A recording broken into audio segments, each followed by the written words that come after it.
समन्ता चक्रवालेषु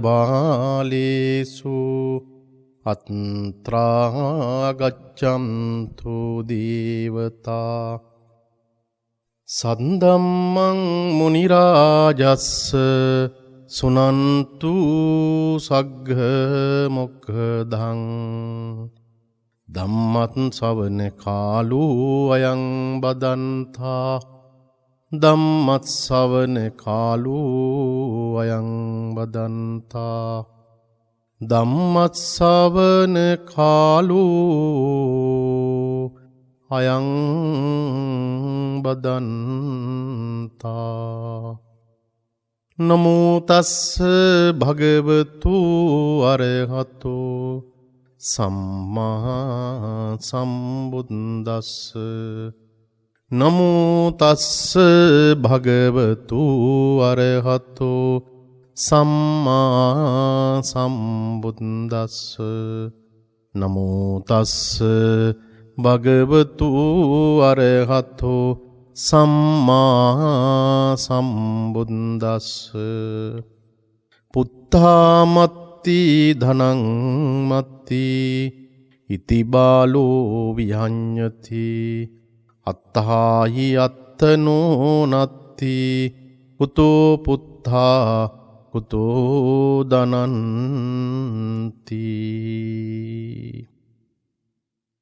ශ්‍රද්ධා සම්පන්න ප්‍රඥාවන්ත කාරුණික සුපින්වත්නි, අදත් මේ උතුම් තථාගත දේශනාව ශ්‍රවණය කරන ලක්වාසී ලෝකවාසී ඔබ සියලු දෙනාටම කායික නිරෝගීකමත් මානසික නිරෝගීකමත් ලැබේවා.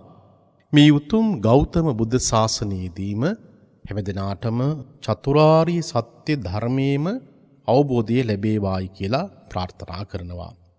අදත් නිත්ශ්‍රාවක පින්වත් ඔබ සියලු දෙනාටම මේ උතුම් තථාගත දේශනාව මුළු මහත් ලෝකයටම සංවේදනය කරන්නට තමන්ගේ පින්බර දායකත්වය ලබා දෙනවා. පල්ලේවල මිදෙල්ලවල පදිංචි චිරන්තා නිලූෂිකා කුමාරගේ පින්වත් මහත්මිය නිලන්ත දර්ශන අබේසිංහ මහතා සෙනුමි සහංසා දියණිය තෙසත් කෙත්මිර පුතා විසින් මේ දේශනාවට දායකත්වයේ දරන ඔබ සියලු දෙනාටමත් මේ වෙලාවේදී නිදුක් බවත් නිරෝගී බවත් චිරජීවනියත් ලැබේවා. උතුම් චතුරාර්ය සත්‍ය ධර්මයේම අවබෝධ කර ගැනීමට ප්‍රඥාව පහළ වේවායි කියලා නැවත වතාවක් අපි ඔබට ආශිර්වාදය කරනවා. පින්වත්නි, අපි පසුගිය සතියේ අපේ දේශනාවේදී මා ඔබට සඳහන් කළා නගරූපම සූත්‍ර දේශනාව පදනම් කරගෙන තමයි මේ සති දෙක තුන ඇතුළත ඔබට මේ දේශනාවන් සිද්ධ කරන්නේ යයි කියලා. ඒ අනුව අදත් අපි ඒ නගරූපම සූත්‍ර දේශනාවට අදාළ වන ධර්මකාරණා කීපයක් පිළිබඳව මා දේශනා කරන්න බලාපොරොත්තු වෙනවා. මේ දේශනාවේදී මුලින්ම මා ඔබට යොදාගත් ගාථා පාඨයක් තිබෙනවා. නගරෝපම සූත්‍ර දේශනාවට අදාළ වෙන ගාථාවක් නෙමෙයි.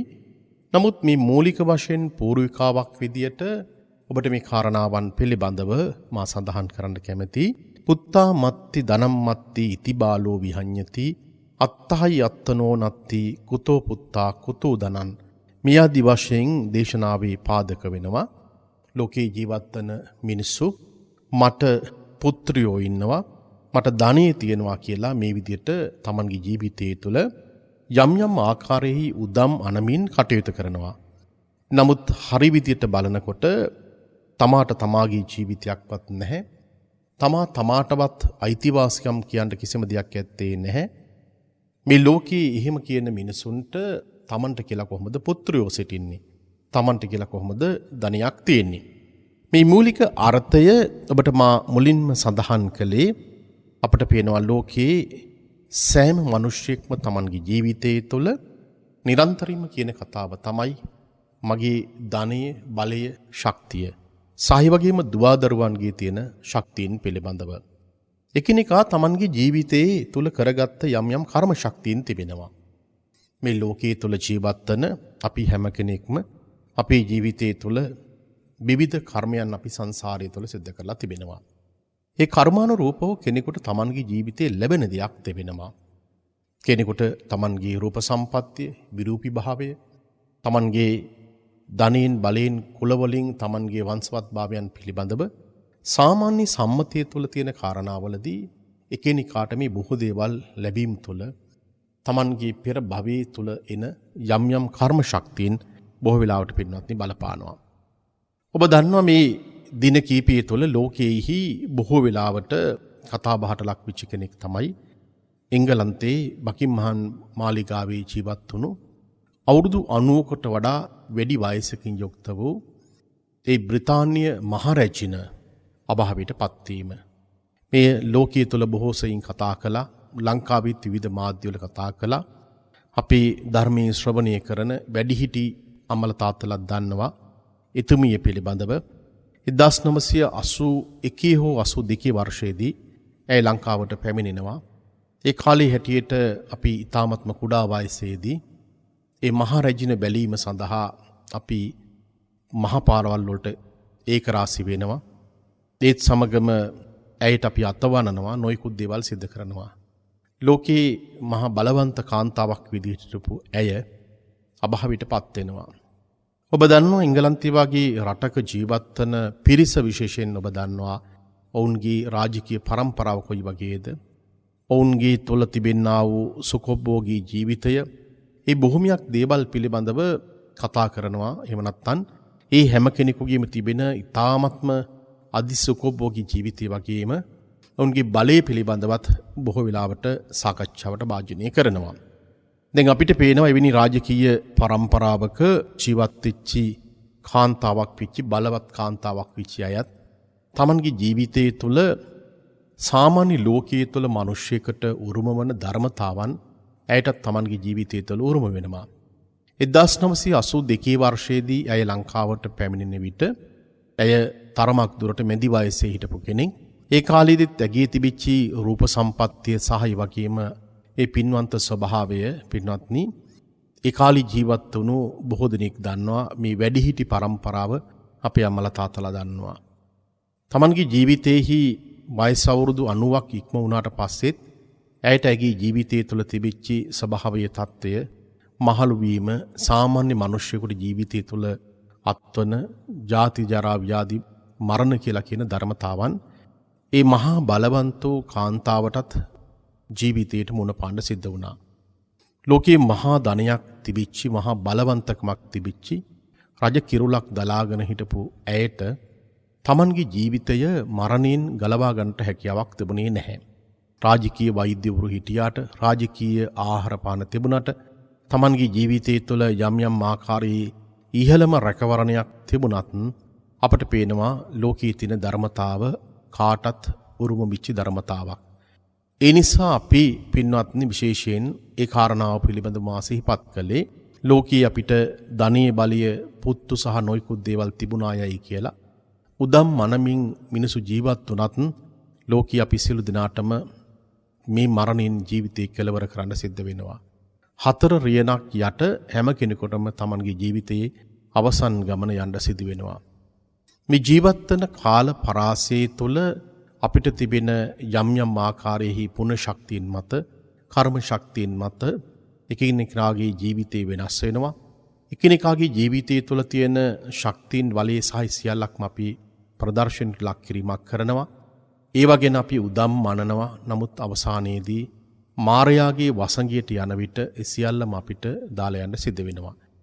ඒ නිසා තමාටවත් තමන්ගේ ජීවිතයේ අයිති නෑයයි කියලා කියන මේ බුද්ධ වචනය පින්වත්නි අවුරුදු 2000 ගානකට ඉස්සර වෙලා භාග්‍යතුන් වහන්සේ ඔබට දේශනා කළා. ඒ කියපු කාරණාව ඒ කාලේදීත් වළංගුයි, අදටත් වළංගුයි. තව අවුරුදු 10 ගණනක් මේ ලෝකේ කල්ප විනාශයක් වෙනකම්ම මේ ජීවිතේ ජීවත් වෙන සෑම සත්‍යයකටම පොදු වූ ධර්මතාවක් බවට පත් වෙනවා. ඒ නිසායි පොදු ධර්මතාව තුළ අපි ජීවත් වන විට මේ කාල පරාසයේ තුළ අවුරුදු 100ක් ජීවත් වෙන කෙනෙක් දවස් 36 ජීවත් වෙන්නේ. ඒ ජීවත් වෙන කාල පරාසයේ තුළ අපිට පේනවා අපි මේ බොහෝ දේවල් ජීවිතය තුළ ගොඩනගා ගන්න අපි උත්සාහ කරනවා. අපේ ජීවිතයේ සමහර දේවල් අපි රැස් කර ගන්න උත්සාහ කරනවා. බලනකොට මේක හරියට මිරිගුවක් පිටිපස්සේ ගමන් කරනවා සමානයි. කොහොම නමුත් අපිට පේනවා රාජකීය බලවතුන් තමන්ගේ රාජ්‍යයන් බලවත් කරගන්නවා, ප්‍රාන්ත රාජ්‍යයන් යටත් කරගන්නවා. එහෙත් එහෙව් අයටත් ජීවිතයේ තුළ ඒ කියන මරණීය ධර්මතාවට මුහුණ පාන්න සිදු වෙනවා. අපේ සත්පුරුෂ ගුණගරුක පිරිසක් විදියට ඒ බ්‍රිතාන්‍යයේ මහා රජිනටත් අපි ප්‍රාර්ථනා කරමු සම්‍යක් දෘෂ්ටි ඇති වෙලා උතුම් නිවන් සැප ලැබේවායි කියලා කියන ප්‍රාර්ථනාව. එහෙම කෙනෙකුට ඇයි අපි නිවන් සුව ප්‍රාර්ථනා කරන්නේ කියලා කෙනෙකුට ප්‍රශ්න කරන්න පුළුවන්. නමුත් බ්‍රිතාන්‍ය පරිපාලන නිසා අපිට ලැබිච්ච බොහොමයක් දේවල් තිබෙනවා. ඒවා පිළිබඳව මේ වෙලාවේදී කතා කරන්න අවශ්‍ය වන්නේ නැහැ. ඒ නිසා ඔබට මා පෙන්눔 කරන්න උත්සාහ කළේ ඔබ කොයිතරම් බලවන්තයෙක් යයි ශක්තිවන්තයෙක් යයි ඔබට ධනෙ බලයේ තියෙනවායි කියලා ඔබ උදම් අනමින් හිටියත් ඔබටත් ජීවිතේ මේ සියලුම දේවල් අත්හැරලා දාලා යන්න සිදු වෙනවා. රාජකීය කාන්තාවන් ඊ타ත්ම ඉහළ මට්ටමේ සැප සම්පත් භුක්ති විඳපු පිරිසටත් ඒ විදිහට Tamanගේ සියලුම දේවල් අත්හැරලා දාලා යන්න සිදු වෙනවා නම් රෝගාබාධයන්ට පත් වෙනවා නම් සාමාන්‍ය වශයෙන් ජීවත් වන අපට අපේ ජීවිතයේ පිළිබඳව ඔබේ ජීවිතයේ පිළිබඳව තවදුරටත් කිය යුතු වන්නේ නැහැ. ඒ නිසා ඔබ මේ ලෝකයේ තුල ඔබේ කර්ම ශක්තියට අනුකූලව මා සඳහන් කරන්නෙත් එයයි අපට අපේ ජීවිතයේ තුල එකිනෙකාගේ කර්ම ශක්තියට අනුකූලව අපිට ලැබිච්ච දෙයක් තියෙනවා. ඔබට ලැබිච්ච දේකුත් තිබෙනවා. ඒ ලැබිච්ච කර්මානුරූපව ලැබිච්ච කාරණාවන් පිළිබඳව අපි දුක් වෙවි කනගාටු වෙවි අපේ ජීවිතය ගත කරනවට වඩා අපි වීරියවන්ත මිනිස්සු විදියට Tamanගේ ජීවිතයේ තුල අපි ගත කරන්න ඕනේ කොයි විදියටද අපේ ජීවිතේ ගත වෙලා තියෙන්නේ කොයි විදියටද මේ සංසාරයේ තුල අපි බොහෝ කාලයක් ඉපදී මෙරි මේ ආපු ගමන තුල අපිට අත්විඳින්න සිදු වෙලා තිබෙන මේ දුක්ඛ දෝමනස්යන් කොහොමද අපිට පේන්නේ තවදුරටත් මේ දුක විඳමින් අපේ ජීවිතේ ගත කරනවාද එහෙමනම් අපේ ජීවිතය අපි වෙනස් කරගන්නේ කොහොමද අපි කොහොමද වීරියක් ඇති කරගන්නේ මෙන්න මේ කියන කාරණාවන් පිළිබඳව ඔබ රජමාලිකාවක ජීවත් වුණත් දුප්පත් ගෙදරක ජීවත් වුණත් ඔබ කෙනෙකුගේ උදව්වක් උපකාරයක් ඇතුව හෝ නැතුව ඔබ තනියම ජීවත් වුණත් මේ කාරණාවන් පිළිබඳව අපි කල්පනා කළ යුතු වෙනවා. ඒ නිසා තම තමන්ගේ ජීවිතයේ පිළිබඳව තියෙන ස්වාධීනත්වය ස්වාමීත්වයේ බුදුහාමුදුරුවෝ අපට ඉතාමත් හොඳින් පැහැදිලි කළා. එය තවත් කෙනෙකුගේ ජීවිතයක් මත යැපෙන දෙයක් නෙමෙයි. ඔබට ඔබේ ජීවිතේ සකස් කර ගැනීම ඔබේ ජීවිතේ දුක්ඛයකට දෝමනස්සයකට අඬන දෙයකට පත් වෙනවාද නැද්ද කියලා කියන කාරණාවත් ඔබ විසින්ම තීන්දුව කරගත යුතු කාරණාවක් මිසක්ක වෙන කෙනෙක් මත මේක යැපීමට ලක් වෙන්නේ නැහැ පින්වත්නි. ඒ නිසා අපි ඊ타ත්ම හොඳින් තීරුම් ගන්න අවශ්‍ය වෙනවා මේ ලැබිච්ච කර්මානුරූපව ලැබිච්ච හේතු ප්‍රත්‍යයන් නිසා ලැබිච්ච මේ ජීවිතය අපි තවදුරටත් ශක්තිමත් කරගෙන බුද්ධිමත් විදියට කොහොමද කටයුතු කරන්නේයි කියලා කියන කාරණාව තේරුම් ගන්න අවශ්‍ය වෙනවා. දැන් බලන්න මා මුලින් ඔබට ඉංගලන්තයේ මහා රැජින පිළිබඳව සඳහන් කළා. නමුත් මේ පුත්තාමත්ති ධනංමත්ති කියලා කියන ගාථාවට පාදක වෙච්ච කාරණාවක් තිබෙනවා. ඒ කාරණාව ඊ타ත්ම වැදගත් වෙනවා. මොකද හේතුව අපි සාමාන්‍යයෙන් අපට අපේ ජීවිතයේ තුල බෞද්ධ ජීවිතයේ තුල අපි කරපු කර්මයේ සහ ඒ වගේම තමන් කරපු ක්‍රියාව සහ ඵලයේ පිළිබඳව අපි විශ්වාස කිරීමක් කරනවා. එනිසා අපි කර්මයේ සහ කර්මඵලයේ විශ්වාස කරන බෞද්ධ පිරිසක් විදියට එහෙම නැත්නම් ධර්මීය අනුගමනය කරන පිරිසක් විදියට බලන්න මේ කියන කාරණාව කොයිතරම් දුරට අපිට හිතන්න කල්පනා කරන්න විශේෂයෙන් සිද්ධ වෙනවද කියලා. මේ ලූතුරා භාග්‍යතුන් වහන්සේ ජීවත් වෙච්ච කාල පරිච්ඡේදය තුළ සිදුවිච්ච කාරණාවක්. මේ කාලයේදී සවැත් නුවර ආනන්ද කියලා ඊ타ත්ම ප්‍රසිද්ධ විශාල ධනයක් තිබිච්ච 40 කෙලක් පමණ ධනයක් තිබිච්ච සිටුවරයෙක් සිටිනවා. ඇත්ත වශයෙන්ම මේ සිටුවරයා තාමත්ම මසුරුකමකින් යුක්තව ජීවත් වෙච්ච කෙනෙක්. ඔහු හැම මාසෙකම දවස් 15කට සැරයක් Tamanගේ දුවදරුවන් ඥාතින් සියලු දෙනාම එකතු කරලා හැම වෙලාවෙම දෙන උපදේශයක් තියෙනවා. ඒ උපදේශය තමයි මේ තියෙන මිල මුදල් සහ මේ බොහොමයක් දේවල් මේවා අපි කාලා බීලා ඒ වගේම අනිත් මිනිසුන්ට අපි දුන්නොත් මේවා දවසින් දවස නැති වෙනවා. ඒ නිසා අපි දවසින් දවස මේවා මිනිසුන්ට දෙනවට වඩා අපි මේවා එකතු කරගන්න අවශ්‍ය වෙනවා. හුඹහක් බඳිනවා ඒ ඉන්න වේයන් දවසින් දවස ඒ හුඹහ බඳලා තාමත්ම ඉහළට ගන්නවා වගේ අපේ මේ තියෙන ධනය ඇත්ත වශයෙන්ම අපි මේවා එකතු කර ගන්න ඕනේ. දැන් හඳුන් තිබුණාට පස්සේ හඳුන් ටික හැමදාමත් ඇඟේ ශරීරයේ ගෑවට පස්සේ ඉවරලා යනවා. ආපෝසරයක් ඊළඟට මොකද වෙලා තියෙන්නේ? ඒ වගේ අය ගන්න පුළුවන් කමක් ඇත්තේ නැහැ. ඒ වගේම මීමැස්සෝ මේ වදේ බදිනවා වගේ අපි දවසින් දවස අපි මේවා එකතු කර ගන්න ඕන, රැස් කර ගන්න ඕනේ. බොහෝම අර පරිමැස්මින් තමයි අපි කණ්ඩ බොන්න ඕනේ. මේවා අනිත් මිනිසුන්ට දෙන්න අවශ්‍ය නැහැ, උදව්පකාර කරන්න අවශ්‍ය නැහැ. මොකද මේවා දෙන්න ගියොත් එහෙම මේවා දවසින් දවස මේවා නැති වෙලා යනවා, ෂේ වෙලා යනවා.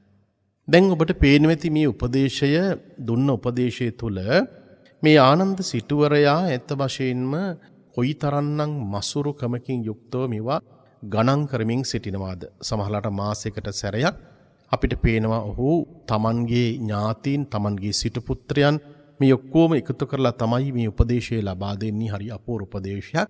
ඒ තමයි මේ හම්බ කරගෙන තියෙන දේවල් දවසින් දවස නැති වෙන්නට පුළුවන්. ඒ නිසා ඔබලා කාල විනාශ කරන්න එපා. පුළුවන් තරම් ඒවා එකතු කරගන්න, රැස් කරගන්න කියලා කියන කාරණාව. අපි දන්නවා සමහර ඇත්තන් තමන්ගේ ජීවිතයේ තුළ හරි හම්බ කරගත්ත දේවල් සමහර ඇත්තන් බොහොම අමාරුවෙන් අපහසුයෙන් තමයි ඒ බොහොමයක් දේවල් ඇත්ත වශයෙන්ම තමන්ගේ ජීවිතය තුළ ඒක රාශී කරගෙන තිබෙන්නේ. ඒක හරි. තමන් ඉතාමත්ම සාධාරණ විදියට තමන්ගේ බාහුව යොදවලා වීරියෙන් යුක්තව දහඩිය වගුරලා මේ බොහොමයක් දේවල් එකතු කරගත්තට පස්සේ, රැස් කරගත්තට පස්සේ සමහර ඇත්තන් ඒවා ආරක්ෂා කරගන්නට අර හුඹහට රිංගගත්ත නයා වගේ අය ආපෞසරයක් එකකින් එළියට එන්නේ නැහැ. ඒවා ගණන් කරමින්, ඒ වගේම යම් යම් ආකාරෙහි ගණන් හිලව් හදමින් දානයක් දුන්නත්, කවුරු කෙනෙකුට දුන්නත් මේ ඔක්කොම ගණන් හිලව් ඇතුව ඒවා ලියලා කියලා සමහර වෙලාවට ඒවා ගණන් හද බල තමයි සමහර ඇත්තන් මේ කටයුතු කරන්නේ. ඒ එකිනෙකාගේ තියෙන ස්වභාවීය තත්ත්වයේ පින්වත්නි, ලෝකේ ජීවත් වෙන මිනිස්සු විවිධ මිනිස්සු. ඔබට ජීවත් වෙන්න තියෙන්නේ විවිධ තරාතිරමේ මේ මිනිසුත් එක්ක. ඒ මිනිසුත් එක්ක ගනුදෙනු කිරීමේදී අපි මිනිසු ගැන හොඳ අවබෝධයක් ඇති කරගෙන ජීවත් වීම තමයි ඊටාම වැදගත් වෙන්නේ. ඒතකොට සමහර ඇත්තන් මාසයකට වතාවක් ওই විදියට ගණන් කර තමන්ගේ ජීවිතය ගත කරනවා. සමහර වෙලාවට පුංචි මිල මුදලක් තිබුණත් අපේ වයසක අම්මලා ආච්චිලා වුණත් තමන්ගේ පොකට් ටිකේ තියෙන කීයක් හරි මුදලක් තියෙනවනක දවස ගානේ ගණන් කර බල ඉන්නවා. තමන්ගේ ආභරණ සහ අනිකුත් දේවල් තිබෙනවා නම්, කොහේ හරි තැනක හංගලා තිබෙනවා නම් ඒවා නිතරම බල ඒව ගැන හිත කල්පනා කර ජීවත් වෙන පිරිසක් නැතුවම නොවේ. මේ බණහන අතරතුරත් ඔබට සමහර වෙලාවට එවැනි සිදුවීම් ඔබේ ජීවිතය තුළ ඇති වෙන්න පුළුවන්. මේ ජීවිතය තුළ තියෙන අවිනිශ්චිතතාව ස්වභාවය කොයි වගේද කියලා කිව්වොත්, මේ විදියට මේ ධනය එක රාශී කරගෙන මාසයක් ගානේ දවස් 15කට සැරයක් ඒව ගණන් කර ඔක්කොම හිටපු කෙනා මේ ආනන්ද සිටුවරයා හදිසියෙම මරණයටපත් වෙනවා. බලන්නකෝ, මරණයටපත් වෙන්නේ නිකම්ම නෙමෙයි, තමන්ගේ ජීවිතය තුළ යහපත් වූ චේතනාවක් ඇති කරගෙන නෙමෙයි. යහපත් වූ චේතනාවක් ඇති කරගන්නවට වඩා පින්වත්නි, තමන්ගේ ජීවිතය තුළ මසුරුකමකින් යුක්තව, තාමත්ම ලෝභ සහගත සිතවිල්ලකින් යුක්තව තමයි මෙයා මරණයටපත් වෙන්නේ. ඔබ දන්නවා එවැනි සිතවිල්ලකින් යුක්තව මිනිස්සෙක් මරණයටපත් වුනහම කර්මානුරූපව ඔවුන් උපදින තැන් තිබෙනවා. සමහරලාට තිරිසංගත ආත්ම භාවයන් වල උත්පත්ති ලැබෙනවා. සමහර ඇත්තන් പ്രേත ආත්ම වල උත්පත්ති ලැබෙනවා.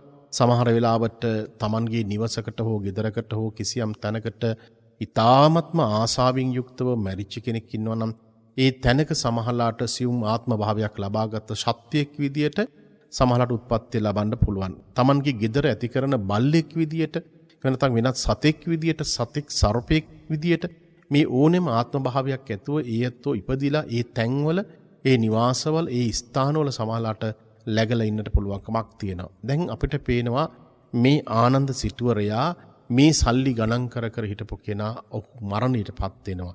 මරණයටපත් වෙලා ඔහු උත්පත්ති ලබන්නේ ඒ නුවරම, එහෙම නැත්නම් සවැත් නුවරම තිබිච්ච රොඩි ගම්මානයක රොඩි කාන්තාවකගේ කුසෙහි තමයි පිළිසිඳ ගැනීමක් කරන්නේ. දැන් මෙතනදි මම රොඩි කියලා කියන වචනේ මම පාවිච්චි කිරීම කිසියම් කෙනෙක් අහිතක් නොහිතන්ට, සමහර වෙලාවට මේ කියන කුලයක, එහෙම නැත්නම් මිනිසු සම්මත කරගත්ත කුලයක උත්පත්ති ලැබපු පිරිසක් වුණත් මේ ධර්මයේ ශ්‍රවණය කරන්නට බොහෝ සෙයින්ට කඩක් තිබෙනවා.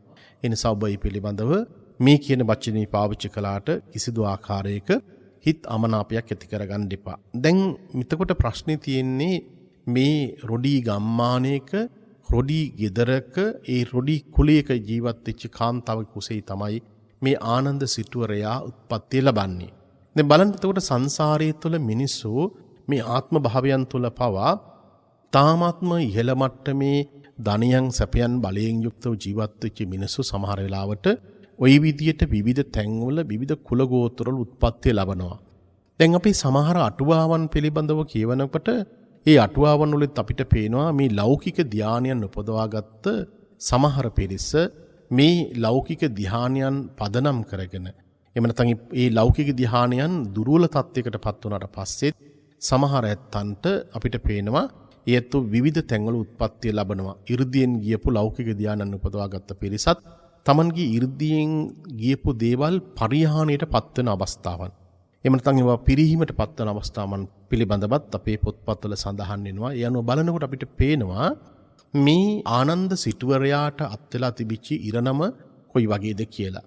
දැන් අම්මා කෙනෙකුගේ කුසෙහි දරුවෙක් පිළිසඳ ගත්තට පස්සේ අපේ සාමාන්‍ය ජන විශ්වාසය තුලක් තියෙනවා ඒ අම්මාගේ ඒ කුසෙහි දරුවා පිළිසඳගත්ත මොහොතේ පටන්ම ඒ අයට Tamanගේ ජීවිතයට සැප සම්පත් ලැබෙනවා යයි කියලා. ඒකට ඒක සමහර වෙලාවට බොහොම අසිරිමත් අවස්ථාවක් විදිහට පේනවා. ඒක ඇත්ත වශයෙන්ම විද්‍යාත්මක විදිහට කාරණාවක් නෙමෙයි, විද්‍යාත්මක විදිහට ඔප්පු කරන්න පුළුවන් කාරණාවක් නෙමෙයි. නමුත් අපි අර කර්මානුරූපව අපේ මිනිසුන්ගේ විශ්වාසයක් තියෙනවා.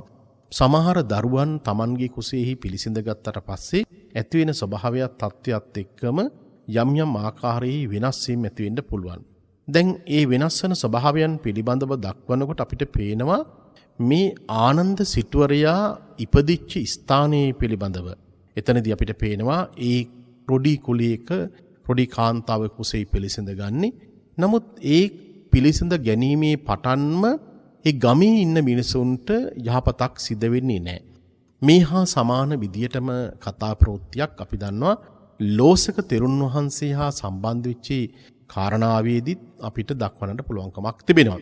දැන් අර ගමේ ඉන්න මිනිසුන්ට කිසිම සැප සම්පතක් ලැබෙන්නේ නැහැ. මිනිසුන්ට කෑම බීම සියල්ලක්ම හිග වෙනවා.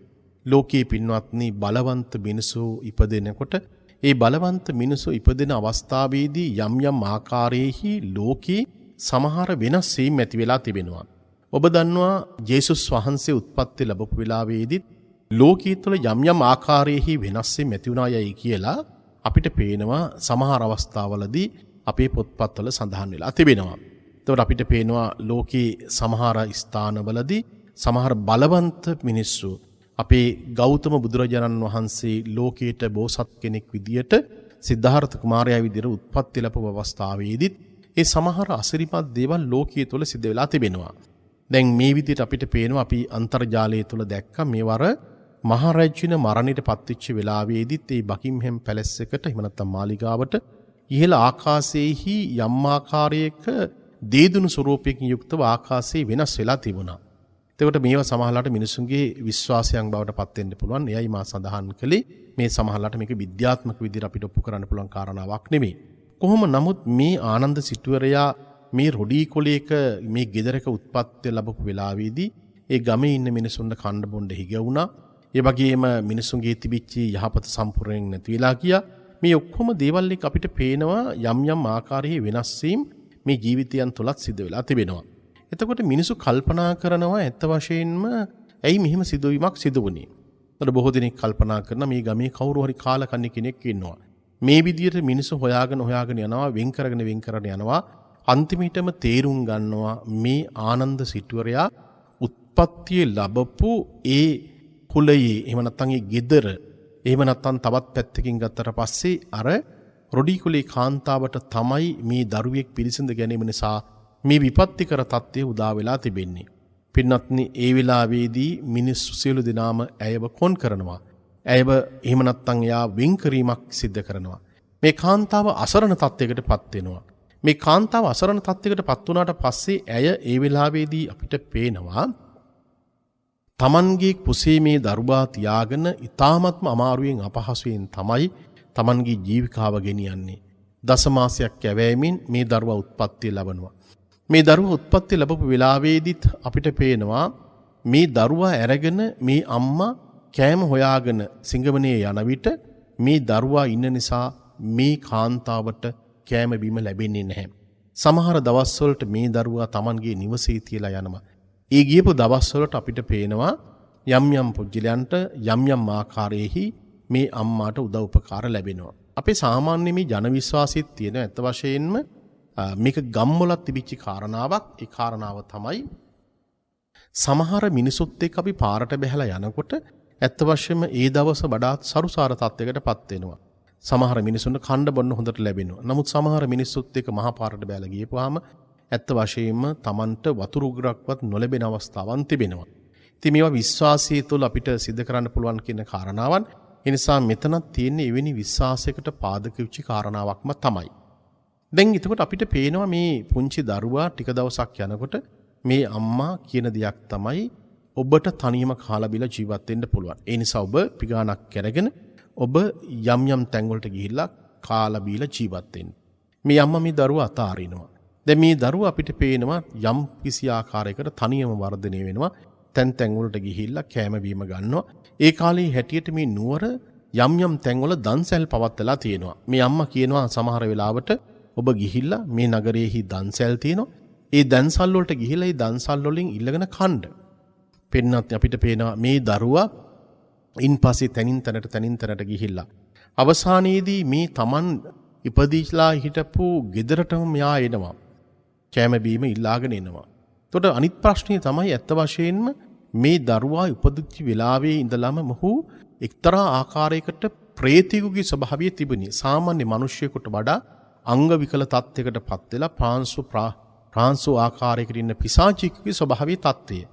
යම් ආකාරයකට පේනවා සාමාන්‍ය මිනිසියෙකුට වඩා ප්‍රේතිකුගේ ස්වභාවයෙන් යුක්තව තියෙන්නේ. හැබැයි මේ අම්මා මේ දරුවා ඉපදුනත් ඒ දරුසෙනෙහස කියලා කෙනෙක් තියෙනවා. අපි දන්නවා අදත් සමහර වෙලාවට මේ ධර්මයේ ශ්‍රවණය කරන ඔබට ඔබේ නිවසේ ඉපදිච්ච දරුවා යම් කිසි ආකාරයකට අසාමාන්‍ය අංග චලන වලින් යුක්තව දරුවෙක් වෙන්න පුළුවන්. යම් ආකාරයක අංග විකලත්වයට පත්වෙච්ච දරුවෙක් වෙන්න පුළුවන්. එහෙත් අම්මලා තාත්තලා ඒ දරුවා කෙරෙහි අප්‍රමාණ ආදරයක් සෙනෙහසක් දක්වනවා. මේ අම්මත් ඒ විදිහටම ආදරේ සෙනෙහස දක්වා මේ ආනන්ද සිටුවරයා දැන් මේ සැඩොල් කුලයේ ගෙදරක උත්පත්ති ලැබුවත් ඒ උත්පත්ති ලැබපු වෙලාවේ ඉඳලා අංග විකල තත්වයට පත්වෙච්චි යම් කිසි ආකාරයක පිසාචිකුගේ ස්වභාවයෙන් යුක්ත ප්‍රේතිකුගේ ස්වභාවයෙන් යුක්තව තමයි මේ දරුවා කටයුතු කරන්න සිද්ධ වුණේ. එහෙම නැත්නම් ඔහුගේ ගති ස්වභාවය ඒ ආකාරයටමයි තිබුණේ. එතකොට බලන්න අංග විකල තත්වයකටපත් වෙලා. අවසානයේදී මෙයා Tamanගේ ගෙදෙට්ට එනවා. Taman මුල පෙර ආත්ම භාවයේදී සිටුවරෙක් වෙලා හිටපු ගෙදෙට්ටම මේ ප්‍රසාචියෙක් විදිහට ඉන්න කෙනා කැම ඉල්ලාගෙන ඉන්නවා.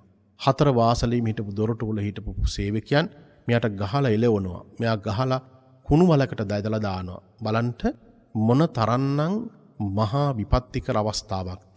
සමහර වෙලාවට මහා ධනයක් බලයක් තියෙන මිනිසු ওই විදිහට උත්පත්තිය ලැබලා ඒ ගෙවල් වලම සමහරලාට යම් යම් ආකාරයේ තැන්වල මා මුලින්ම සඳහන් කළ ආකාරයකට සර්පියෙක් කියලා වෙන්න පුළුවන්. එහෙම නැත්නම් වෙනත් සතෙක් වෙලා වෙන්න පුළුවන්.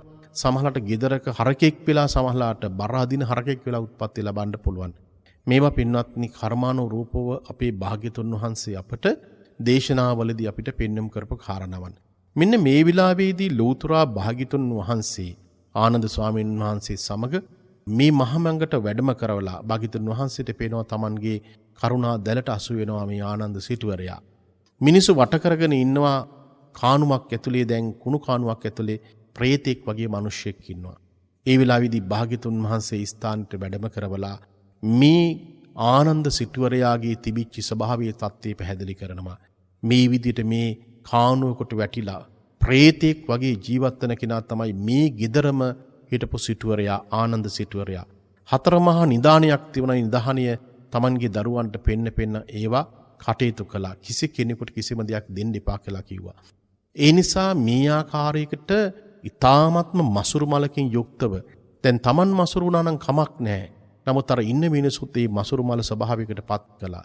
නොමගට යවන්න අවශ්‍ය කරන මාර්ගය කියලා දුන්නා. මේ ඔක්කොම දේවල් කර හිටපු මේ සිටුවරයා තමයි මේ විදියට මේ දැන් අන්තිම දුක්ඛිත තත්යකට පත් වෙලා සැඩල් කුලයක උත්පත්ති ලැබලා ප්‍රේතෙක් වගේ දැන් මේ ස්ථානයේ මේ වැටිලා ඉන්නේ. ඒ නිසා භාග්‍යතුන් වහන්සේ උට ධර්මයේ දේශනා කළා. තථාගතයන් වහන්සේගේ බුද්ධ වචනේ ඇහෙන විටම පින්වත්නි අපට පේන ඔහුගේ ජීවිතය තුළ තිබිච්ච බොහෝ දේවල් වෙනස් වෙනවා. කර්මානුරූපව තමන්ගේ ජීවිතය තුළ වෙනස් වෙනවා. ඒ කර්මානුරූපව වෙනස් වීම නිසාම අපිට පේනවා තමන්ගේ ජීවිතය තුළ තිබිච්ච පෙර භවයන් වල යම් යම් ආකාරී කරගත්ත කුසල ශක්තියින් තිබෙනවා. එක භවයක් තුළ නෙමෙයි සංසාරය තුළ භව ගණනාවක් තිස්සේ මිනිසු කරගන්නා වූ ඒ කුසල ශක්තියින් මතුවලා එනවා සමහර කාලවකවානුවලදී. ඒ විදියට මේ ආනන්ද සිටුවරයා දැන් මේ සැඩුල් කුලගේ උත්පත්ති ලැබලා ප්‍රේතෙක් වගේ ජීවත් වෙනවා. මෙයාගේ ජීවිතෙත් යම් වෙනසක් ඇති වුණා. බුද්ධ වචනේ ඇහෙන විටම මේ ධර්මයේ තේරුම් ගැනීමේ ශක්තිය හුට ඇති වුණා. ඒ වෙලාවේදී තමයි භාග්‍යතුන් වහන්සේ දේශනා කරන්නේ පුත්තා මත්ති ධනම්මත්ති ඉතිබාලෝ විහඤ්ඤති. මේ ලෝකයේ තුල ඉන්න සමහර ධර්මයේ තේරුම් නොගත්ත, යථාර්ථයේ තේරුම් නොගත්ත, අනිත්‍යතාව තේරුම් නොගත්ත තමාගේ යයි කියලා මහා ඉහළින් වර්ණනා කරමින් නොයෙක් විදියට කටයුතු කරන පිරිස මට පුත්තු ඉන්නවා, මට ධනෙ ඉන්නවා කියලා මේ මෝඩ මිනිසු කිය ඉන්නවා. අන්තිමට තමන්ටවත් ඇත්තේ නැහැ. තමන්ටවත් ඇත්තේ නැහැ. තමන් අන්තිමට ගිහිලා උත්පත්ති ලබන්නෙත් අන්න අර ආනන්ද සිටුවරයා වගේ ඊ타මත් පහත් කුලයක විරූපී තත්වයකට පත්වෙච්ච මිනිසුන්ගේ අප්‍රසාදයට පත්වෙච්ච තැනක මිනිසු සමහරලාට උත්පත්ති ලබන්න සිද්ධ වෙනවා. ඒ නිසා පින්වත්නි අපට පේනවා මේ කියන දේ තුළ, මේ කියන ගාථා පාඨය තුළ, මේ තුන කතාව තුළ මේ ජීවිත ඔබේ ජීවිත පිළිබඳවයි කියන්නේ. එහෙම නැත්නම් අපට නිරන්තරයෙන්ම මුණ ගැහෙන, අහන්ට, දකින්ට, බලන්ට ලැබෙන සාමාන්‍ය ලෝකයේ තුල ජීවත් වන මිනිසුන්ගේ ස්වභාවයේ தත්ත්වයයි දකින්නට පුළුවන්කමක් තිබෙන්නේ. ඒ නිසා මේ කාල පරිච්ඡේදය තුළ උනත් යම් කිසි කෙනෙක් අපි දන්නවා යම් පුණ්‍ය කටයුත්තක් සිද්ධ කරනවා නම් ඒ පුණ්‍ය කටයුත්ත සිදු කිරීමේදී අපට පුළුවන් ආකාරයකට Tamanට හැකිය ආකාරයකට ඒවට උදව්පකාර කිරීම, ඒ වගේම හිතින් හෝ පින් අනුමෝදන් කිරීම පින්වත්නි අපි කළ යුතුම කාර්යයක්. මොකද නැත්තම් මේ සසර පුරාවටමත් අපිට පේනවා මේ කටයුත්ත අපිට මේ විදියටම සංසාරයේ තුල දුක් විඳිමින් කාලය අපිට ගත කරන්න සිද්ධ වෙනවා.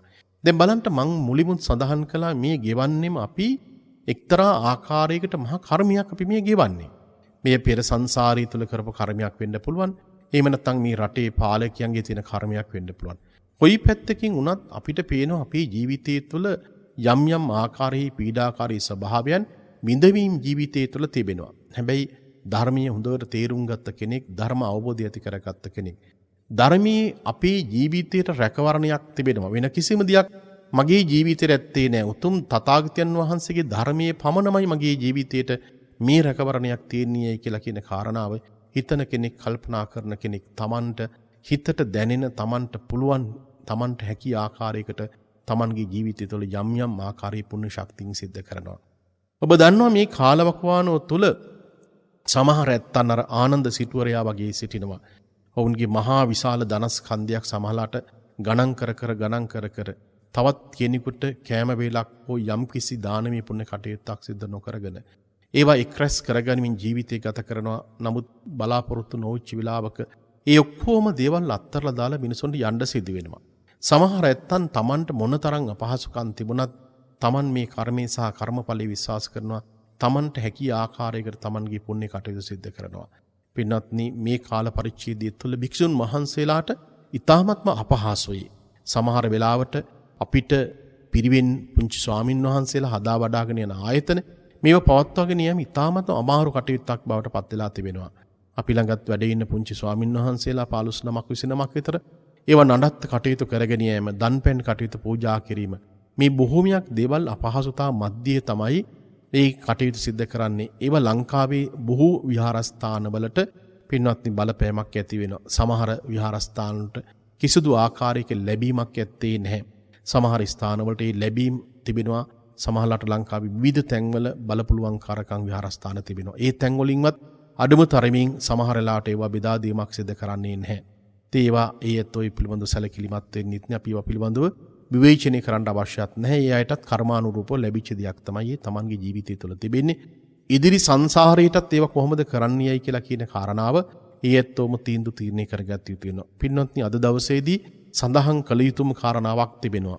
අපි දන්නවා මේ කාල පරිච්ඡේදය තුළ ලංකාවේ ජීවත් වෙන බොහෝ දෙනෙකුට තමන්ගේ ජීවිතය තුළ භික්ෂුන් වහන්සේලාට ඉතාමත්ම දැඩි ලෙස බලපෑමක් ඇතිවෙච්ච කාරණාවක් තිබෙනවා. ඒ කාරණාව තමයි පන්සල් වල, විහාරස්ථාන වල විදුලි බිලය 5 ගුණයකින් පින්වත්නි වැඩිවීමක් සිද්ධ වෙනවා. සමහර වෙලාවට එක කිසිසේත්ම දරා ගන්නට පුළුවන් කමක් ලැබෙන්නේ නැහැ. අපට උනත් ලැබෙන විදුලි බිල රුපියල් 50000කට වඩා වැඩි විදුලි බිලක් ලැබෙනවා. මේ අවුරුදු ජීවිත කාලය පුරාවටම අපිට ලැබිච්ච දේ මං හිතන්නේ බොහෝ අවස්ථාවලදී අපේ ව්‍යවස්ථාවෙන් පවා අපිට දීලා තිබෙනවා බුද්ධ ආගමට ප්‍රමුඛ ස්ථානයක් ලබා දෙන්න කියලා. නමුත් මේ වර්තමානයේ පවතින තත්ත්වයේ තුල අපිට පේනවා මේ සියලු දේවල් ඒ වරප්‍රසාද කපා හැරලා මේ දරන්නම පුළුවන්කමක් ලැබෙන්නේ නැහැ පින්වත්නි.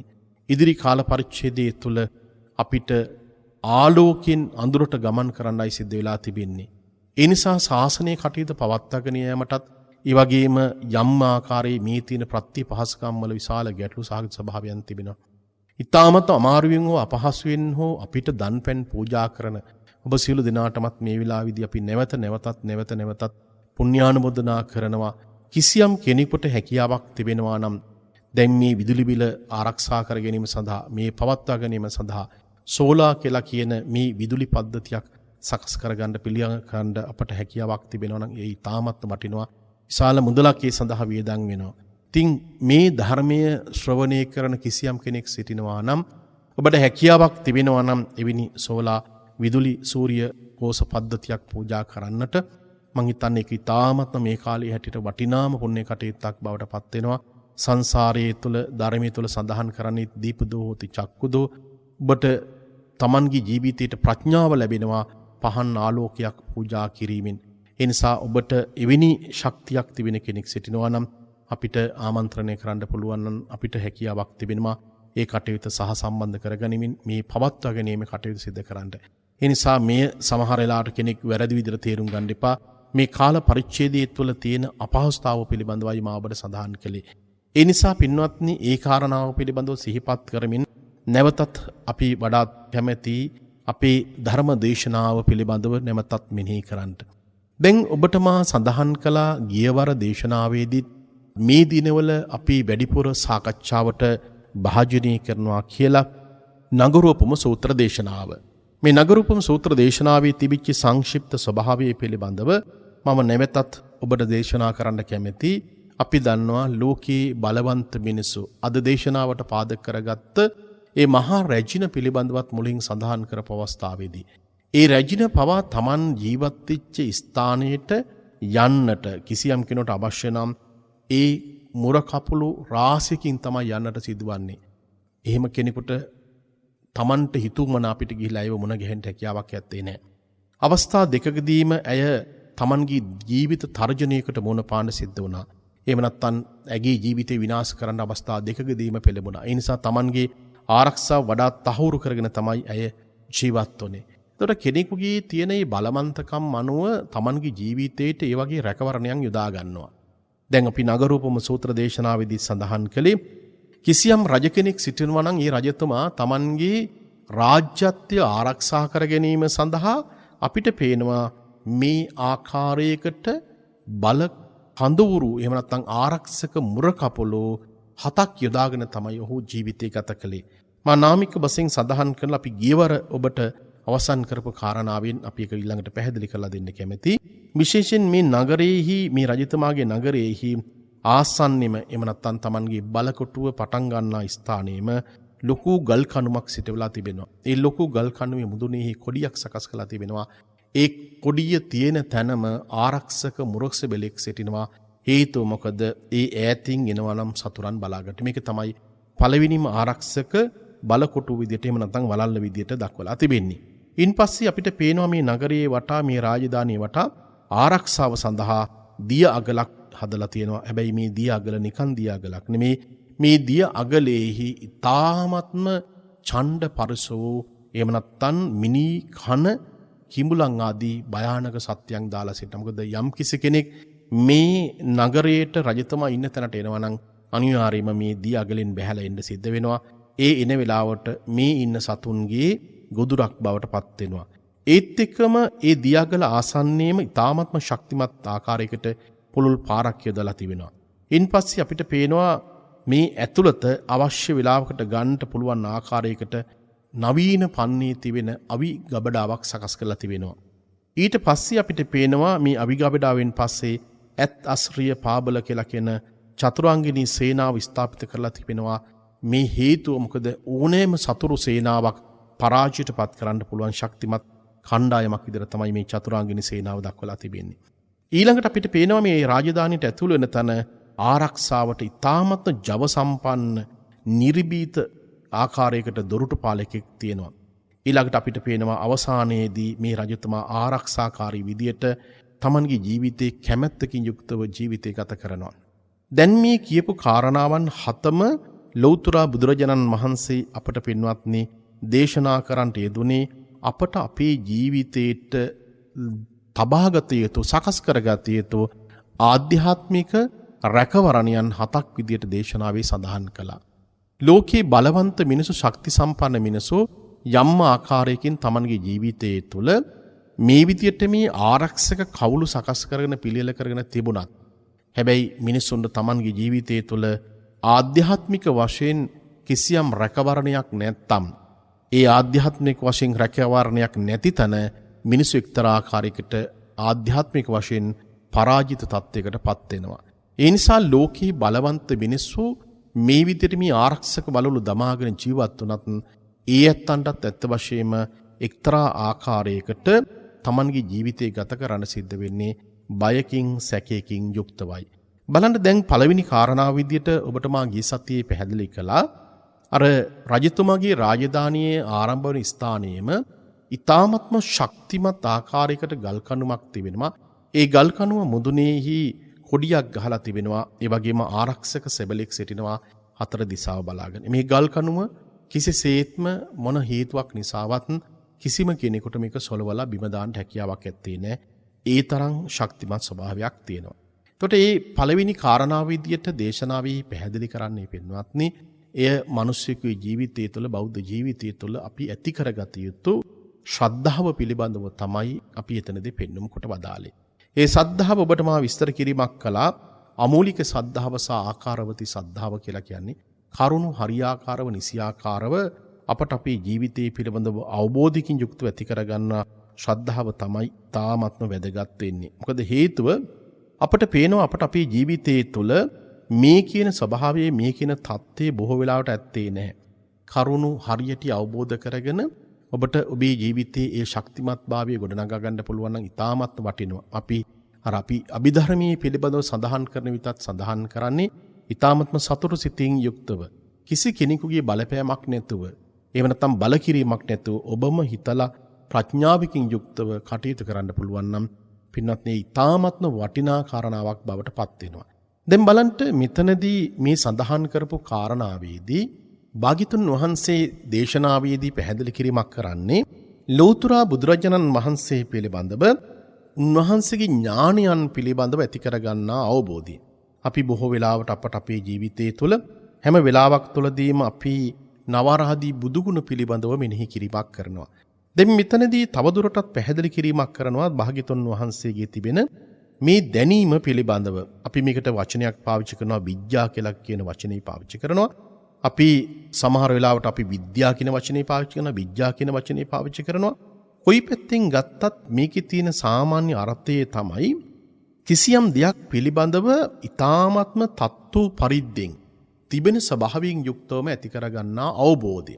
එතකොට නිරන්තරයෙන්ම පින්වත්නි අපි කතා කරනවා භාග්‍යතුන් වහන්සේගේ අෂ්ට විද්‍යාවන් සහ 15 චරණ ධර්මයන් පිළිබඳව සාකච්ඡා කරනවා, කතා කරනවා. එතකොට මා ඊ타ත්ම කෙටියෙන් ඔබට පැහැදිලි කරලා දෙන්න කැමැති මෙන්න මේ අෂ්ට විද්‍යාවන් සහ ඒ වගේම 15 චරණ ධර්මයන් පිළිබඳව අපි යම් කිසි ආකාරයකට අවබෝධයක් ඇති කරගන්න අවශ්‍ය වෙනවා. මොකද හේතුව මේ අවබෝධය ඇති කරගන්න තමයි අපිට තියෙන ශ්‍රද්ධාව අපේ ගොඩාක් දුරට වැඩි වීමක් සිදුවන්නේ. මේ අවබෝධය අඩුවෙන් ඇත්ත වශයෙන්ම අපේ ශ්‍රද්ධාව අඩු වෙලා අර අමෝලික ශ්‍රද්ධාව පැත්තට ගොඩනගෙන්න බොහෝ වෙලාවට ඉඩකඩක් තිබෙනවා. දැන් බුදුරෙකුගේ බුදුගුණ කියලා ඉවර කරන්න බෑ. මේ කල්පයක් ඉවරනකම් කල්පයක් ගෙවිලා ගියත් නමුත් බුදුරෙකුගේ තියෙන මේ ගුණය කියලා ඉවර කරන්න බෑ. කෙනෙකුගේ තියෙන ස්වභාවයේ අවබෝධය පුජ්‍යලයාගෙන් පුජ්‍යලයට වෙනස් වෙනවා. අපි සාමාන්‍යයෙන් ගත්තොත් ගිහි කෙනෙකුගේ තිබෙන ශ්‍රද්ධාවට වඩා පැවිදි කෙනෙකුගේ ශ්‍රද්ධාව වෙනස් වෙන්න පුළුවන්. ඊළඟට ධ්‍යාන ඵලයන්ට පත්වෙච්ච කෙනෙකුගේ ශ්‍රද්ධාව ඊට වඩා වෙනස් වෙන්න පුළුවන්. අරහත් තත්ත්වයට පත්වෙච්ච රහත් තත්ත්වයට පත්වෙච්ච යුතුමන් වහන්සේලාගේ ඒ තිබිච්ච අවබෝධයේ ශ්‍රද්ධාව සියල්ලකම වෙනස් වෙන්න පුළුවන්. බුදුවරයෙකුගේ තියෙන අවබෝධයේ ශ්‍රද්ධාව ඊට වඩා ගොඩාක් වෙනස් වෙන්න පුළුවන්කමක් තියෙනවා. ඒ නිසා අර තමන්ගේ හිත ගොඩාක් දුරට දියුණු තත්යකට පත් කරගන්න පින්වත්නි ඇත්ත වශයෙන්ම තමන් තුළ තිබෙන්නා වූ ඒ ශ්‍රද්ධාවේ බලවත්කම ගොඩාක් වැඩිලා යනවා. දැන් බලන්න ලෞතර බුදුරජාණන් වහන්සේගේ තිබිච්ච අෂ්ට විද්‍යාවන් පිළිබඳව අපි දක්වනකොට සඳහන් කරනකොට මේ ඊටාම වැදගත් වෙනවා. ඔබ කවුරුත් අහලා තියෙනවා භාග්‍යතුන් වහන්සේට තිබිච්ච විදර්ශනා ඥානය. ඒ වගේම මනෝ 이르දිමේ ඥානය, ඒ වගේම ඉද්දිවිජ ඥානය, දිබ්බසෝත ඥානය, ඒ වගේම පරචිත්ත විඥාන ඥානය, පුබ්බේ නිවාසානුසු ඥානය, දිබ්බ චක්කු ඥානය, අරහන්ත මාර්ගක් ඥානය. මෙන්න මේ කියලා කියන ඥානයන් පිළිබඳව යම්කිසි ආකාරයකට අපිට අවබෝධයක් පින්වත්නි ඇති කරගත යුතු තියෙනවා.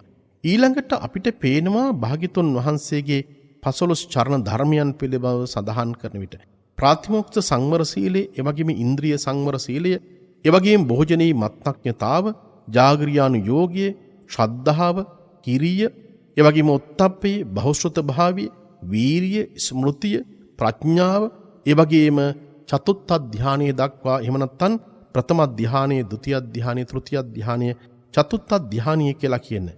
මෙන්න මේ ධානයන් පිළිබඳවත් මේ විශේෂයෙන් අපි අවබෝධයක් ඇති කරගත යුතු වෙනවා.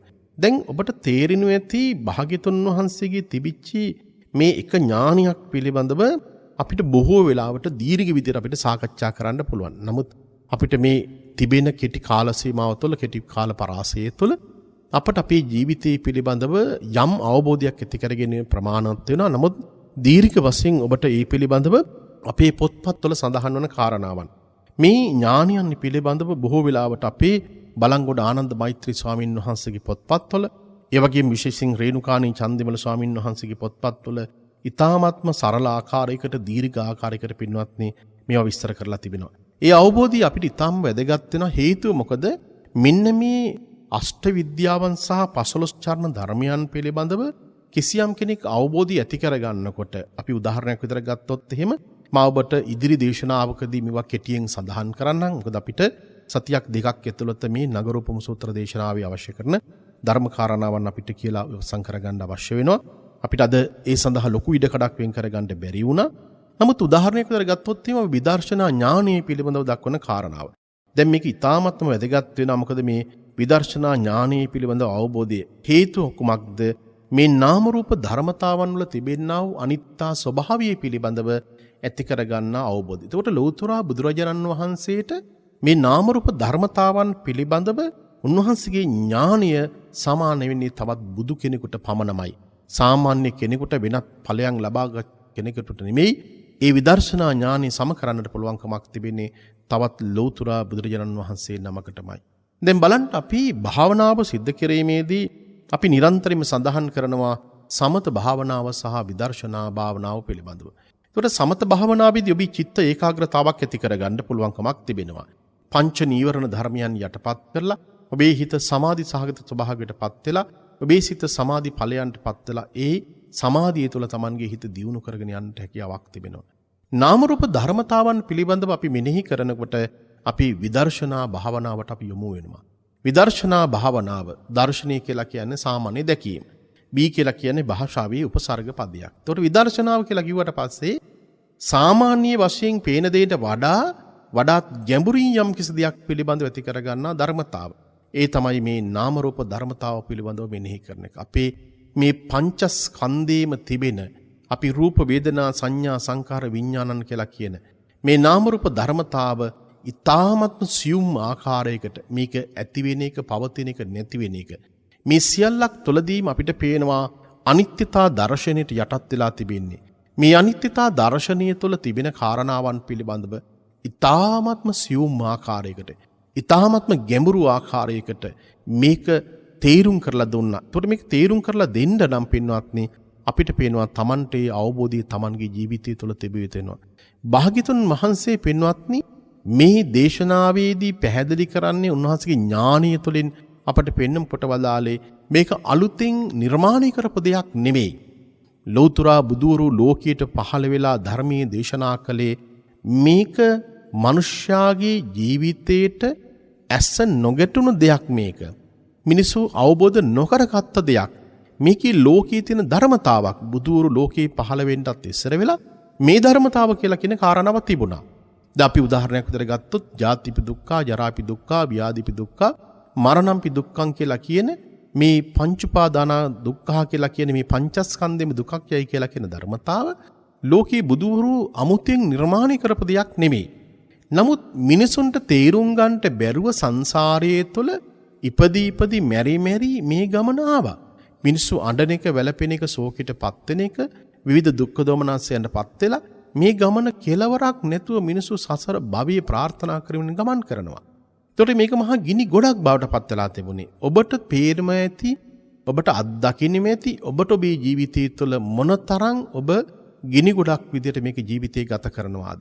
එතකොට මේ ස්වභාවයේ தත්ත්වේ නතර කරගන්න තමයි මේ නාම රූප ධර්මතාවල තිබිච්ච යථා ස්වභාවය බුදුරු ලෝකයට පින්වත්නි පහළ වෙලා දේශනා කරන්නට යෙදුනේ.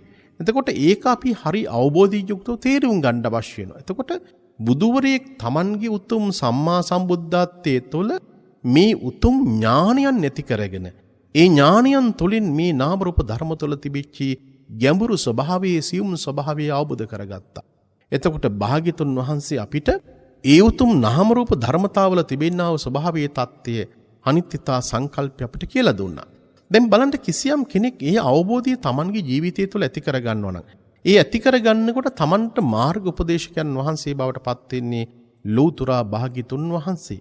ඒතර තථාගතයන් වහන්සේගේ ඥානය පිළිබඳව අපි ගරු කිරීමක් කරනවා, විශ්වාස කිරීමක් කරනවා. ඇයි අපි එහෙම ගරු කිරීමක් විශ්වාසයක් කරන්නේ? හේතුව මොකද? තථාගතයන් වහන්සේ මේ අවබෝධ කර ගැනීම සඳහා මේක එක දවසකින් සිද්ධ කරගත්ත කාරණාවක් නෙමෙයි.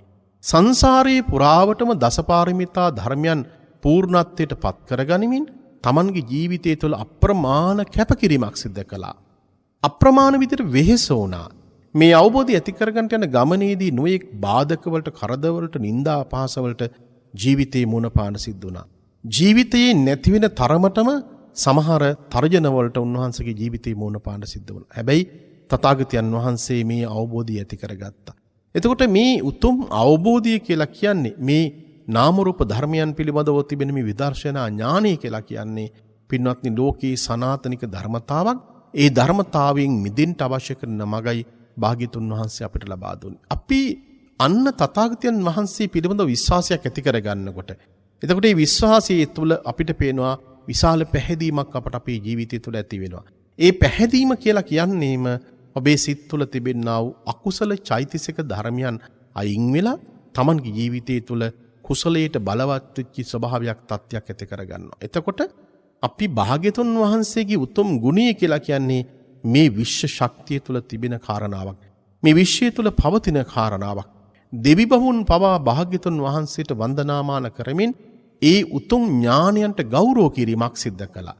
එතකොට අපි මේ ස්වභාවයේ தත්ත්වය අපි විශ්වාස කරනවා, අවබෝධ කරගන්නවා. දැන් සමහර වෙලාවට මේ අනාගාමික පිරිස එහෙම නැත්නම් මේ බුදුරජාණන් වහන්සේට දන්පැන් පූජා කරන්න එපා. ඒ වගේම නොඑක ආකාරයේ පුද සත්කාර කරන්න එපා. මේ ආදී වශයෙන් මේ බොහොමයක් දේවල් ප්‍රකාශයට පත් කරන්නේ පින්වත්නි කවරම දායකවත් අඩුම තරමින් දන් හැන්දක්වත් පූජා කරපු පිරිස නෙමෙයි. අඩුම තරමින් ආලෝක පූජාවක් සඳහා සත පහක්වත් වේදන් නොකරපු දුන්න පිරිසක් නෙමෙයි පින්වත්නි මේ ඔක්කොම දේවල් විවේචනය කිරීමක් කරන්නේ. ඒ නිසා මිත්‍යා දෘෂ්ටික අදහස් තියෙන පිරිසට ඕනම දෙයක් ප්‍රකාශයට පත් කරන්න පුළුවන්. බුද්ධ කාලයේදීත් ලෞතුරා භාග්‍යතුන් වහන්සේ වැඩ ඉන්න කාලයේදීත් ඔය ස්වභාවය ඔය தත්ත්වයේ ඒ විදියටම තිබුණා. අදටත් මේ ධර්මයට ගරහන මේ ධර්මී ශ්‍රවණය කරනකොට ඔබට ගරහන යම් යම් පුණ්‍ය කටයුතු සිදු කරන විට ඒවට ගරහන පිරිස අදත් ලෝකයේ නැතුවාම නෙමෙයි. සමහර වෙලාවට ඔබේ නිවසේ ඇතුළෙම ඉන්න පිරිස සමහරලාට ඔබට විරුද්ධ වෙන්න පුළුවන්. නමුත් පින්වත්නි අපි ඒවා කිසිවක් අපි ගණන් ගත යුතු වන්නේ නැහැ. ඔබ දන්නවා මේ ධර්මයේ තුල තියෙන වටිනාකම කුමක්ද? මේ ධර්මයේ තුලින් Tamanට ලැබෙන ශක්තිය කුමක්ද කියලා කියන කාරණාව. ඒ නිසා රජ කෙනෙක් Tamanගේ රජවාසලේ පළවෙනි ආරක්ෂක වළල්ල විදියට විශාල කණුමක් හිටවලා ඒක Tamanගේ ජීවිතේට ආරක්ෂාව සලසා ගත්තා වගේ ලෞතර බුදුහාමුදුරන්ගේ උතුම් බුදුගුණ උතුම් ඥානයන් අෂ්ට විද්‍යාවන් 15 චරණ ධර්මයන් පිළිබඳවත් ඔබ විශ්වාස කරන විට ඔබට ආධ්‍යාත්මික වශයෙන් ලොකු රැකවරණයක් Tamanගේ ජීවිතය තුළ ලැබෙනවා. ඒ නිසා ඕනෑම වෙලාවක ඕනෑම කරදරයකට පත්වෙච්ච වෙන වෙලාවක අපි බුදුගුණ සිහිපත් කළාට පස්සේ ඒ තුළ තිබෙන ශක්තිය ඔබට Tamanගේ ජීවිතයේ ලැබෙනවා. මෙය තමන් විසීම ඔබ විසින්ම ප්‍රත්‍යක්ෂ කරගත යුතු කාරණාවක් බවත් මේ වෙලාවේදී විශේෂයෙන් සිහිපත් කරන්න කැමැතියි. පින්වත්නි, අදත් මේ උතුම් තථාගත දේශනාව සඳහා Tamanගේ පින්බර දායකත්වයේ ලබා දුන්න පින්වත් පිරිසට අපි වඩාත් කැමැතියි මේ වෙලාවේදී උතුම් පුණ්‍යානුමෝදනාව සිදු කරන්න. මේ සෑම පුණ්‍යානුමෝදනාවකදීම අපි අවසානයේදී විශේෂයෙන් අපි ප්‍රාර්ථනා කළ යුතු වන්නේ මේ සංසාරයෙන් එගොඩ වීම සඳහා අපිට ප්‍රඥාවම පහළ වේවායි කියලා කියන කාරණාව. අදත් මේ දේශනාව සඳහා Tamanගේ පින්බර දායකත්වය ලබා දුන්නා පල්ලේවිල මිදෙල්ලවල පදිංචි චිරන්තා නිලෝෂිකා කුමාරගේ පින්වත් මහත්මියත්, ඒ වගේම නිලන්ත දර්ශන අබේසිංහ මහතත්, ඒ වගේම සිනිමි සහන්සා දේනිය තෙසත් කෙත්මිර පුතා විසින් තමයි අද දේශනාව සඳහා සම්බන්ධ වී සිටින්නේ. විශේෂයෙන් බලාපොරොත්තු වෙනවා 2022 වර්ෂයේ සැප්තැම්බර් මාසයේදී මෙලව එළිය දැකීමට සිටින බිලින්දාට සෙත් පතන්ට නිදුක් බවත් නිරෝගී බවත් චිරජීවනයත් ලැබේවායි කියලා තමයි ප්‍රාර්ථනා කරන්නේ. අපිත් මේ වෙලාවේදී net ගුවන් විදුලියෙන් විශේෂයෙන් ස්වාමින් වහන්සේලා විදියට අපි ඒ ගැබිනි අම්මාට සෙත් පතනවා. තාමත් වටිනා පින්වන්ත මේ ලෝකයක් ආලෝමත් කරන්ට ලැබෙන පින්වන්ත දරුවෙක්ම ඔබට ලැබේවායි කියලාත් අපි ප්‍රාර්ථනා කරනවා. චිරන්තා මහත්මියගේ මියගේ දෙමව්පියන්ට, නිරන්ත මහතාගේ මියගේ මව ඇතුළු පවුලේ මියගිය සැමට පින් අනුමෝදන් කිරීමටත් ප්‍රාර්ථනා කරනවා. නිවන් සුවත් ප්‍රාර්ථනා කරනවා. දෙපාර්ශ්වයේම සුජීවත සිටින දූ දරුවන්ට, නෑදෑ හිතවත් සැමට, දේශකයන්න් වහන්සේට, නෙත්පෙම් රේඩියෝයේ සැමට, ලක්වාසී ලෝවාසී සැමටත් නිදුක් බවත් නිරෝගී බවත් චිරජීවනයත් උතුම් ධර්ම අවබෝධයත් ලැබේවායි කියලා ප්‍රාර්ථනා කරනවා. මේ උතුම් දේශනාවට දායකත්වයේ දරපු පින්වත් ඔබටත් මේ තථාගත ධර්මයේ ශ්‍රවණය කරපු ලක්වාසී ලෝකවාසී ඔබ සියලු දෙනාටම නිදුක් වේවා, නිරෝගී වේවා, චිරජීවනය ලැබේවා. කිසිම කරදරයක් උපද්‍රවයක් ඇති නොවේවා. උතුම් චතුරාරි සත්‍ය ධර්මයේ අවබෝධ කරගන්නට ප්‍රඥාවම පහළ වේවායි කියලා ප්‍රාර්ථනා කරනවා. අද දේශනාවට දායකත්වයේ දරපු පින්වතුන්ගේ පරම්පරානුගත මිය ගිහිල්ලා ඉන්න සියලු ඥාතීන්ට පින් අනුමෝදන් වේවා. මේ උතුම් තථාගත ධර්මයේ ලෝකෙට දේශනා කරලා අපවත් වදාළ සියලු ස්වාමින් වහන්සේලාට පින් අනුමෝදන් වේවා. ධර්ම ශ්‍රවණය කරපු පින්වත් ඔබගේ පවුල්වල මිය ගිහිල්ලා ඉන්න සියලු දෙනාට පින් අනුමෝදන් වේවා. මේ පින් බලෙන් හැම දිනාටම උතුම් නිවනින් සැනසීම ලැබේවායි කියලා ප්‍රාර්ථනා කරනවා. විෂ්ණු කතරගම සමන් බිබීසන ආදී සියලු මල්පේ සාක්‍ය මහේසාක්‍ය දෙවියන්ටත් මියගේ සියලු දෙනාටමත් අපි හැම දෙනාමත් පතන බෝධියකින් නිවනින් සැනසීමටපත් වේවායි කියලා ප්‍රාර්ථනා කරනවා. ආකාසට්ඨා ච බුම්මණ්ඨා දේවානාගා මහින්దికා පුඤ්ඤන්තං අනුමෝදිත්වා චිරං රක්ඛන්තු ලෝක සාසනං. ආකාසට්ඨා ච බුම්මණ්ඨා දේවානාගා මහින්దికා පුඤ්ඤන්තං අනුමෝදිත්වා චිරං රක්ඛන්තු දේශනං. ආකාසට්ඨා ච බුම්මණ්ඨා දේවානාගා මහින්దికා පුඤ්ඤන්තං අනුමෝදිත්වා චිරං රක්ඛන්තු ත්වං සදාති. හැම දිනාටම සම්මා සම්බුදු සරණයි.